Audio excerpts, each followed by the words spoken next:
وهدى ورحمة للمؤمنين.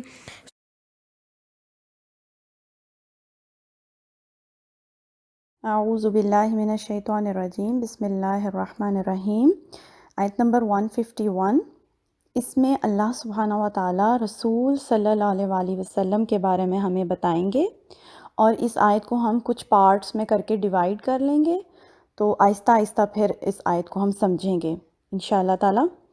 اس آیت میں اللہ سبحانہ و تعالیٰ ہمیں نبی صلی اللہ علیہ وآلہ وسلم کی ڈیوٹیز کے بارے میں بتائیں گے کہ نبی صلی اللہ علیہ وآلہ وسلم نے ایز اے میسنجر ہم تک یہ پیغام کس طرح سے پہنچایا۔ اللہ کی یہ جو بات ہے قرآن، یہ کسی انسان کی بات نہیں ہے، یہ اللہ سبحانہ و تعالیٰ کے ورڈز ہیں۔ ان کو نبی صلی اللہ علیہ وآلہ وسلم نے ہمارے تک کس طرح امت تک پہنچایا ہے، یہ ان کی جو ڈیوٹیز تھیں ایز اے پروفٹ، وہ ہمیں اس آیت میں پتہ چلیں گی۔ تو دیکھتے ہیں اس آیت کو۔ جیسا کہ بھیجا ہم نے تم میں ایک رسول تم ہی میں سے، یعنی اللہ سبحانہ و تعالیٰ یہ بتا رہے ہیں کہ نبی صلی اللہ علیہ وآلہ وسلم کو ایز اے میسنجر اللہ تعالیٰ نے سب انسانوں میں سے ہی چوز کیا۔ یعنی پروفٹ جو ہوتا ہے وہ کوئی فرشتہ نہیں ہوتا ہے، وہ لوگوں میں سے ہی جو بیسٹ ہوتا ہے اس کو اللہ تعالیٰ چوز کرتے ہیں، پروفٹ بناتے ہیں۔ وہ کیا کرتے ہیں پروفٹ؟ یتلو علیکم آیاتنا، وہ لوگوں کو اللہ سبحانہ و تعالیٰ کی آیات کو پڑھ کر سناتے ہیں۔ آج ہم یہیں تک کریں گے۔ یعنی اس میں پہلا کام جو پروفٹ کا بتایا جا رہا ہے وہ کیا ہے؟ آیات کو پڑھ کر سنانا، تلاوت کرنی، ٹھیک ہے؟ تو تلاوت جو ہے یہ بہت ایک اہم چیز ہے، کیونکہ نبی صلی اللہ علیہ وآلہ وسلم کے اس دنیا سے چلے جانے کے بعد یہ جو سارے ڈیوٹیز تھیں پروفٹ کی، یہ ہمارے اوپر آتی ہیں۔ اب امت مسلمہ جو ہے یہ ڈیوٹیز آگے لوگوں تک پہنچائے گی۔ یہ ہماری اب ڈیوٹی ہوگی کہ ہمیں قرآن کی آیات کو تلاوت کر کے لوگوں کو سنانا ہے۔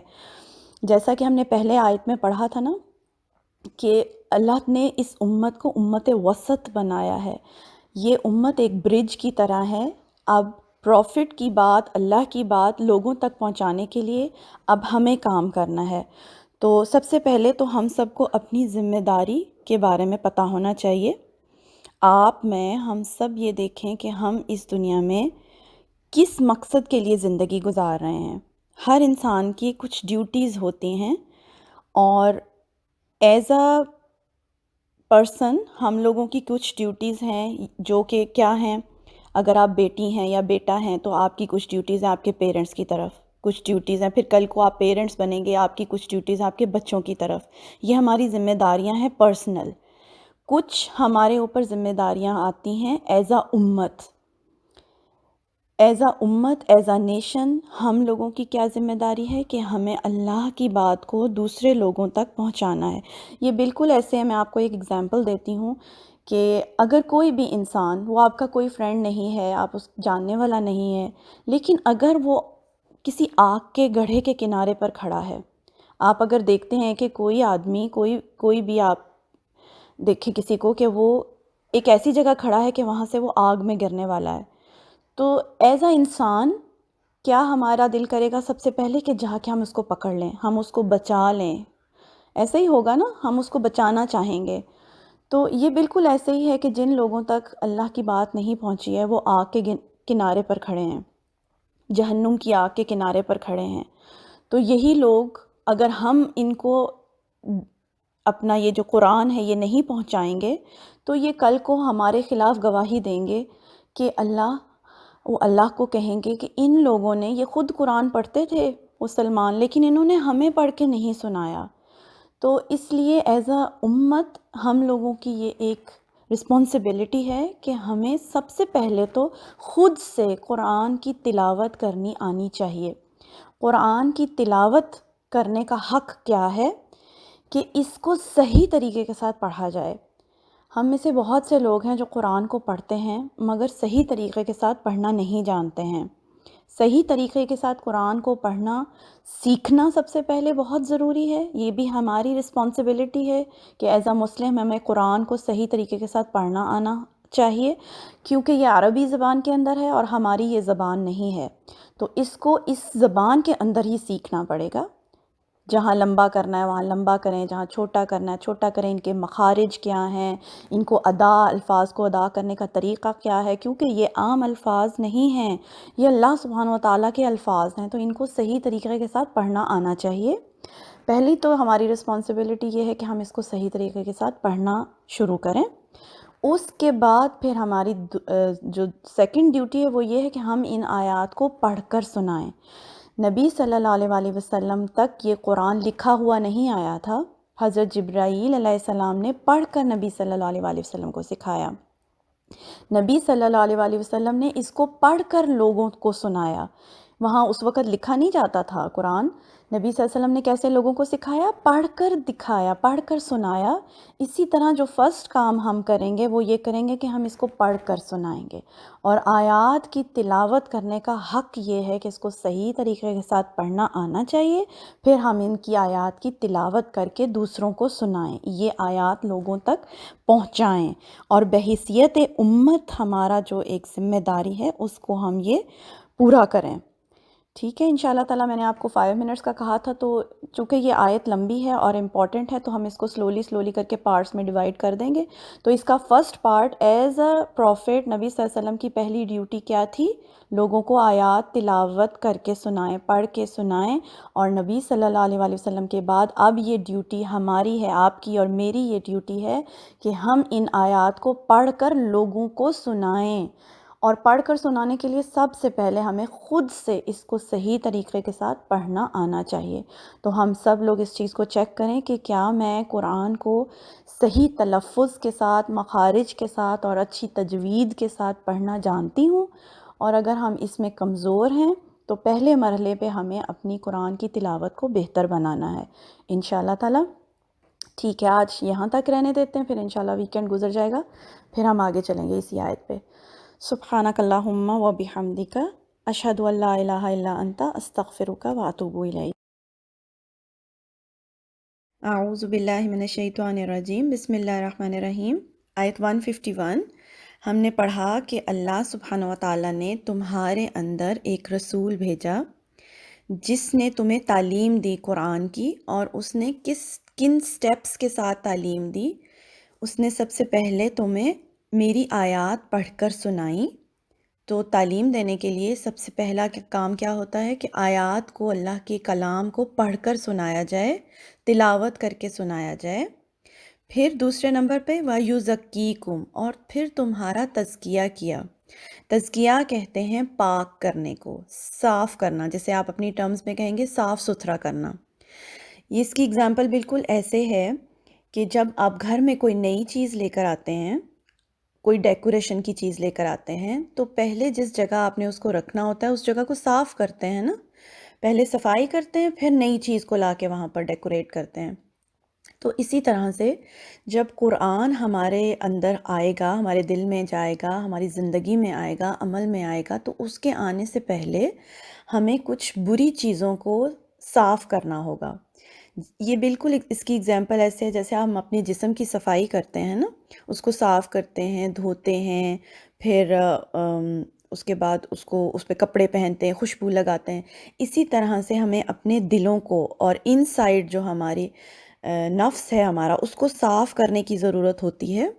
کس طرح سے؟ بری سوچیں ہماری، جو بری عادتیں ہوتی ہیں ہماری، برا اخلاق، یہ سب چیزوں کو ہمیں دل سے صاف کرنا ہوگا، اپنی زندگی سے نکالنا ہوگا، صفائی کرنی ہوگی، پھر ہم قرآن کو اچھے طریقے کے ساتھ سمجھ سکتے ہیں۔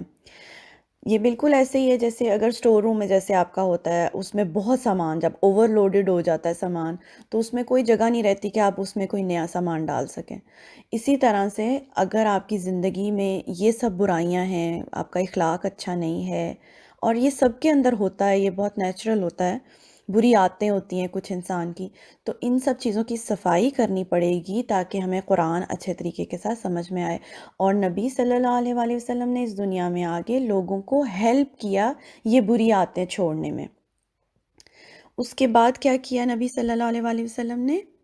وَيُعَلِّمُكُمُ الْكِتَابَ، اور پھر کتاب کی تعلیم دی۔ تعلیم کس طرح سے دی جاتی ہے؟ تعلیم دینے کا مطلب ہوتا ہے آہستہ آہستہ کسی کو ایسی بات سمجھائی جائے کہ وہ اس کو سمجھ میں آ جائے، اس طرح سے سلولی گریجولی پڑھایا جائے کہ بات سمجھ میں آ جائے۔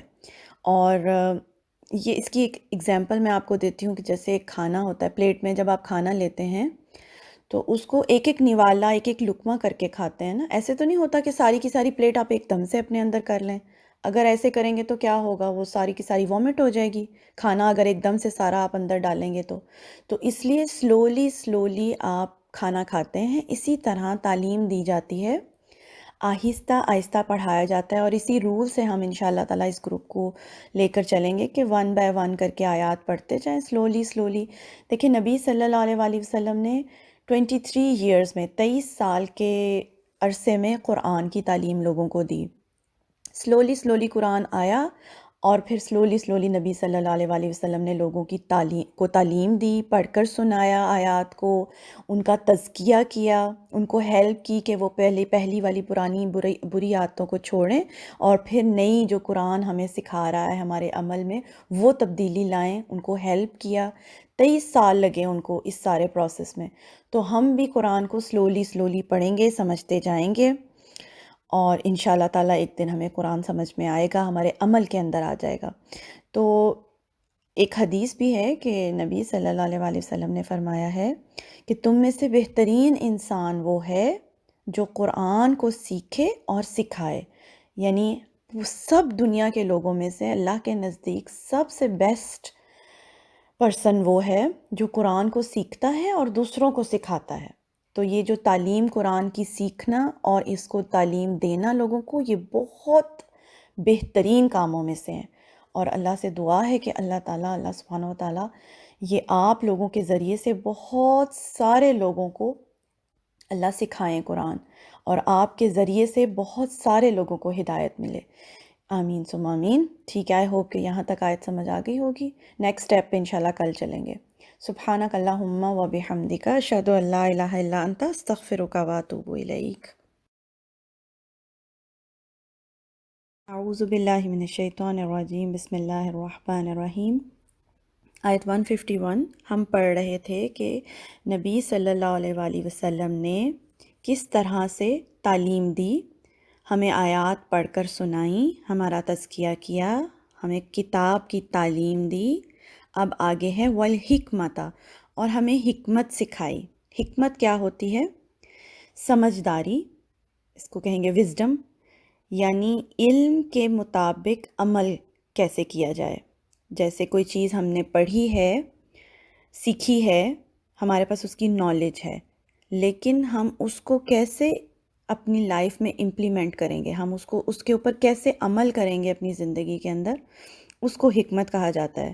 جیسے ہم بہت سب چیزیں پڑھتے رہتے ہیں، ہمارے پیرنٹس بھی ہمیں بہت ساری چیزیں بتاتے ہیں، ہمارے پاس کافی نالج، ہم بہت ساری چیزیں سنتے رہتے ہیں، پڑھتے رہتے ہیں، لیکن یہ نالج کو ہم کس طرح سے اپنی زندگی میں اپلائی کریں گے، اس چیز کو حکمت کہا جاتا ہے۔ پریکٹیکلی کرنے کو حکمت کہتے ہیں۔ یہ آپ کہہ سکتے ہیں کہ آپ کے علم سے عمل تک کا جو سفر ہے اس کو حکمت کہا جاتا ہے۔ تو قرآن پاک میں ہی اللہ تعالیٰ ایک اور جگہ کہتے ہیں کہ جس کو حکمت مل گئی اس کو خیر کثیر مل گئی۔ خیر کثیر کا مطلب ہے بہت بڑی نعمت، بہت بڑا انعام ہے یہ انسان پر اللہ سبحانہ و تعالیٰ کا، اگر اس کو حکمت آ جائے کاموں کو کرنے کی۔ تو یعنی رائٹ ٹائم پہ رائٹ ڈیسیژن۔ اب آپ قرآن روز پڑھ رہے ہیں، اس کی اگزامپل میں آپ کو ایسے دیتی ہوں کہ اب آپ کو پتہ چل گیا ہے کہ قرآن کو سمجھے بغیر، اس پر عمل کیے بغیر، اس کو لوگوں تک آگے پہنچائے بغیر ہماری نجات نہیں ہوگی۔ ہماری آخرت کی کامیابی کا انحصار اس بات پر ہے کہ ہم قرآن کو سمجھیں اور پھر اس پر عمل کریں۔ اس کے بغیر نجات نہیں ہوگی۔ اب ہمیں یہ نالج مل گئی ایک، لیکن اب ہم اپنی لائف کو کس طرح سے اس کو اپنی لائف کے اندر پریکٹیکلی کریں، کتنا ٹائم ہم قرآن کو ڈیلی دیں، تو یہ ہماری حکمت ہوگی۔ یعنی جو بیسٹ چیز ہے، موسٹ امپورٹنٹ چیز ہے، ہم اس کو زندگی میں کتنا ٹائم دیتے ہیں، یہ اب ہمارے اوپر ڈپینڈ کرتا ہے۔ اور اگر ہم اس کو اتنا ٹائم دیں جتنا اس کا حق ہے، تو پھر ہم حکمت سے کام لے رہے ہیں۔ جیسے اب آپ ڈیلی آپ نے یہ شروع کیا ہے کہ آپ ڈیلی قرآن کو ایک آیت چاہے پڑھیں، لیکن اس کو سمجھ کے پڑھیں گے، پھر اس کو آپ اپلائی کریں گے اپنی لائف میں، پھر آپ اس کو شیئر کریں گے کسی کے ساتھ، تو اب آپ جو کام کریں یہ حکمت والا کام ہے۔ لیکن اگر آپ اس کو چھوڑ دیں گے، کچھ عرصہ پڑھیں گے، پھر آپ اس کو چھوڑ دیں گے، تو پھر آپ حکمت چھوڑ دیں گے۔ اور یہ جو طریقہ ہے، یہ جو حکمت ہے کاموں کو کرنے کی، یہ نبی صلی اللہ علیہ وآلہ وسلم نے ہمیں سکھائی۔ اور وَيُعَلِّمُكُم مَا لَمْ تَكُونُوا تَعْلَمُونَ، اور ہمیں اس چیز کی تعلیم دی نبی صلی اللہ علیہ وسلم نے جو ہم پہلے نہیں جانتے تھے۔ یعنی جب نبی صلی اللہ علیہ وسلم اس دنیا میں آئے تو اس سے پہلے قرآن کی تعلیم کا یہ میتھڈ، عمل کرنے کے لیے تزکیہ، حکمت، یہ سب چیزیں پہلے سے معلوم نہیں تھیں لوگوں کو، ہمیں بھی پہلے سے معلوم نہیں تھی۔ تو اب ہمیں نبی صلی اللہ علیہ وسلم نے ایک رول ماڈل کی طرح ہمیں سارا کچھ کر کے دکھا دیا، اب ہمارے سامنے وہ طریقہ آ گیا۔ اس آیت کو ایک دفعہ دوبارہ سے اس کا ریویو کر لیتے ہیں۔ تو اگر ہم یہ چاہتے ہیں کہ نبی صلی اللہ علیہ وآلہ وسلم کے اچھے بہترین امتی بنیں، بہترین امت ہونے کا حق ادا کریں، اگر ہم چاہتے ہیں کہ ہم اللہ کے سامنے سرخرو ہو جائیں، ہم کامیاب ہو جائیں آخرت میں، اور اگر ہم یہ چاہتے ہیں کہ ہم دنیا میں بھی عزت کے ساتھ زندگی گزاریں، آخرت میں بھی عزت پائیں، جنت پائیں، اللہ کی رضا پائیں، تو ہمیں کیا کرنا پڑے گا؟ اپنی ذمہ داری کو پورا کرنا پڑے گا۔ اور اس ذمہ داری کو پورا کرنے کے لیے ہمارے سامنے ایک رول ماڈل ہے، نبی صلی اللہ علیہ وآلہ وسلم کا طریقہ، جس کو سنت کہا جاتا ہے۔ یعنی یہ جو ساری چیزیں ہیں کہ نبی صلی اللہ علیہ وآلہ وسلم نے ہمیں آیات کی تلاوت کرنا سکھایا، پھر ہمارا تزکیہ کیا، پھر ہمیں تعلیم دی، آہستہ آہستہ سکھایا، پھر ہمیں حکمت سکھائی کہ کاموں کو کیا کس طرح جاتا ہے، اور ہمیں وہ کچھ سکھایا جو ہم پہلے نہیں جانتے تھے۔ تو یہ سارا ہمارے پاس ایک رول ماڈل کی طرح سے طریقہ آ گیا نبی صلی اللہ علیہ وآلہ وسلم کا۔ تو اس طرح سے اب ہمیں کام کرنا ہے، سیکھنا ہے، اور پھر آگے لوگوں کو انہی طریقوں پر سکھانا ہے تاکہ ہم دنیا اور آخرت میں کامیاب ہو سکیں۔ ٹھیک ہے، آج کے لیے اتنا ہی رہنے دیتے ہیں، پھر انشاءاللہ نیکسٹ آیت کل کو۔ سبحانک اللہم و بحمدک، اشہد ان لا الہ الا انت، استغفرک و اتوب الیک۔